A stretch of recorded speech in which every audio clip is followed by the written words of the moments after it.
15મી જાન્યુઆરી 1934 માંગવી S. રામાદેવીનો જન્મ થયો હતો તે એક ભારતીય સેના દિવસ આજના દિવસે 15 જાન્યુઆરીના રોજ આ સૌથી મહત્વપૂર્ણ પ્રસંગ છે.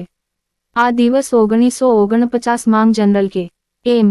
કરિયપ્પાએ છેલ્લા બ્રિટિશ કમાન્ડરના અનુગામી તરીકે ભારતીય સેનાના પ્રથમ ભારતીય કમાન્ડર ઇન ચીફ તરીકે કાર્યભાર સંભાળ્યો હતો તે દિવસની યાદમાં ઉજવવામાં આવે છે.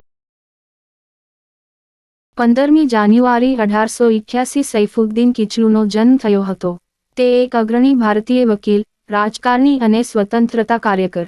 1919 માં સત્યપાલ સાથે તેમની ધરપકડથી જલિયાંવાલા બાગ હત્યાકાંડ.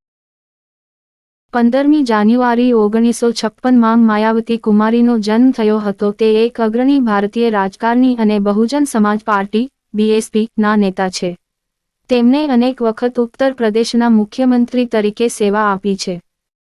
15મી જાન્યુઆરી રંગનાથ રામચંદ્ર દિવાકરનું મૃત્યુ થયું હતું તે એક પ્રખ્યાત ભારતીય લેખક, દાર્શનિક અને સ્વતંત્રતા સેનાની.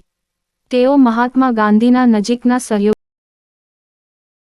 15મી જાન્યુઆરી 1998 માં ગુલઝારીલાલ નંદાનું મૃત્યુ થયું હતું તે એક અગ્રણી ભારતીય રાજકારણી જેમણે 3 વખત ભારતના કાર્યકારી વડાપ્રધાન તરીકે સેવા આપી.